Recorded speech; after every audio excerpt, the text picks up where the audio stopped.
سلامونه ګرانو کتونکو، زه یم امین خان. یو نوی ویډیو ریپورټ سره ستاسو خدمت کې حاضر یم او دې وخت کې غواړو چې د ایران په حوالې سره تاسو ته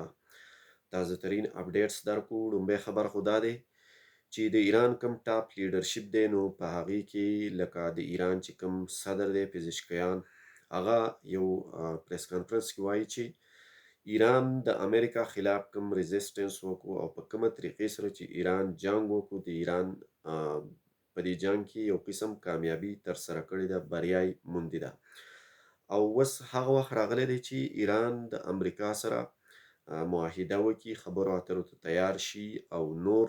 دغه جګړه چې کومه ده د دې دا پای ته ورسوي. بل طرف ته د ایران د پارلیمنت یو خاص اهم غړی چې هغه تاسو به ډېر ښه پیژنئ،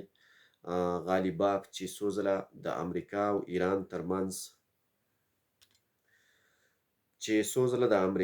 او ایران ترمنځ خبرې اترې کېدلې، په هغې کې هم دی شامل و. نو د هغه لخوا دا بیان جاري شوی دی او هغه دا سټیټمنټ ورکړی دی چې که یو طرف ته د ایران پوځ هر څومره مضبوط دی، ایران په دفاعي لحاظ سره او په پوځي لحاظ سره مضبوط دی، امریکا شکست نشي ورکولی، خو بل طرف ته اوس داسې وخت هم را روان دی چې د ایران خلاف ټوله نړۍ چې ده هغه اوس یو شوې ده، یعنې د ټولې نړۍ هغه ملکونه کوم چې ترقي یافته هیوادونه دي د امریکا سره ودرېدلي دي او په نیکسټ ټایم کې هغې به یو داسې پلان جوړوي، یو داسې منصوبه به جوړوي چې په ایران باندې به نور هم بندیزونه لګوي، پابندیانې به لګوي، سینکشنز به لګوي او د هغې په وجه باندې به د ایران اقتصاد ته نور نقصان او زیان هم اوړي او ایران به په معاشي او اقتصادي لحاظ سره نور هم کمزوری کیږي او ایران به یو داسې سیچویشن ته رسیږي چې بیا به د ایران خلک چې کوم دي، عام خلک، هغې کې د هغې زندګي چې ده نو هغه به ډېره زیاته مشکله وي، یعنې په ایران کې به عامو خلکو ته ژوند کول ډېر زیات مشکل وي. که موږ د موجوده ریپورټس او شمیرو تر مخې وګورو نو دې وخت کې هم په ایران کې بیروزګاري ښه په لویه کچه باندې موجود ده. په ایران کې معاشي لحاظ سره که موږ د ایران جاج اخلو نو د ایران حالات ډېر زیات خراب دي. د ایران پیسه چې کومه ده، نیشنل کرنسي، هغه هم ډېره زیاته سپکه شوې ده، د ډالر په مقابله کې هغه بیخي راغورځېدلې ده او دغه رنګ د ایران اقتصاد او معیشت چې کوم دی نو هغه ډېر زیات انتهایي راغورځېدلی دی، خراب دی. د ایران د عامو خلکو ژوند چې دی نو هغه ډېر زیات مشکل حالاتو سره مخ دي، هغې ډېر زیات په مشکل سره او د ډېرو ستونزو سره مخ دي، یعنې ډېر په مشکلاتو سره هغې ژوند تېروي. خو د هغې باوجود د ایران خلک چې کوم دي نو هغې د دې هر څه چیلنجونو باوجود د امریکا غوندې سوپر پاور پر ضد جنګیږي او د هغې دریځ او موقف چې کوم دی نو هغه یو دی. خو اوس د هغې دغه ټاپ لیډر چې کوم دی، هغې چې دا کوم بیان ورکړی دی، دې کې هم یو خاص لاجک دی چې یاره که ایران داسې اکیله تنها پاتې شي، یعنې امریکا دا کوشش کوي چې په عالمي سطح باندې، یعنې په انټرنیشنل لیول باندې ایران د عالمي تنهایی سره مخ کړي، یعنې د ایران سره هیڅ یو هیواد بین الاقوامي تعلقاتو ته تیار نشي او د نړۍ هر هیواد چې دی نو هغه د ایران نه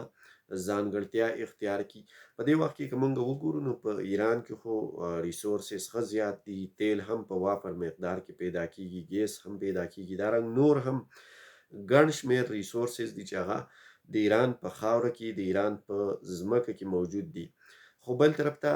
هغه ملکونه، کومو ملکونو ته چې د دغه ریسورسز، یعنې د تیلو، د ګیس، د دغه نور څیزونو ضرورت دی او هغې ته نور ملکونه، یعنې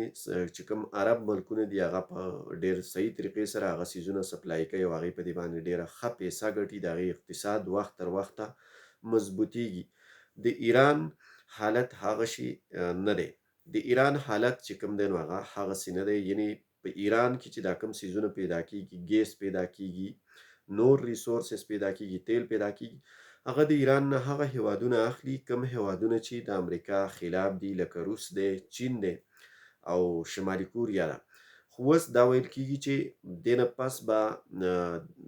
ایران چین ته هم دغه تیل، ګیس وغیره دا څیزونه نشي سپلای کولی، روس ته به هم نشي سپلای کولی، ځکه چې امریکا په دغه سمندر کې یو داسې ناکه بندي لګولې ده، یو داسې طریقې سره هغه د ایران چې کوم اقتصاد دی، کوم تجارت دی، نو په هغې باندې ګزارونه کوي چې د هغې نه د ایران هغه تجارت چې کوم دی نو هغه نور هم زیانمن کیږي او هغې ته نقصان راسي. نو د دې لپاره ښه خبره دا ده چې ایران تر دې دمه پورې ډېر زیات ریزسټنس وکړو او ډېر په سختۍ سره هغې مقابله وکړه، مبارزه یې وکړه او دا ټولې دنیا او ټولې نړۍ دا خبره ومنله چې ایران امریکا ته شکست ورکړو. اگر که د امریکا سره هر څومره پاور دی، هر څومره ریسورسز دي ورسره، هر څومره پاورفل ټیکنالوژي لري، مضبوط پوځ لري، مضبوط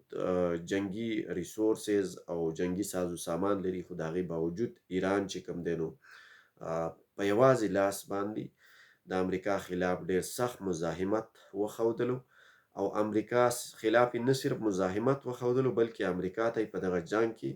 ماتي هم ورکړه. نو اوس پکار دا ده چې ایران خبرو اترو ته تیار شي او د دغه دواړو هیوادونو ترمنځ خبرې اترې وشي. همدا و د دې وخت ویډیو ریپورټ. ویډیو په دې ځای پای ته رسوو. د لوی الله په امان.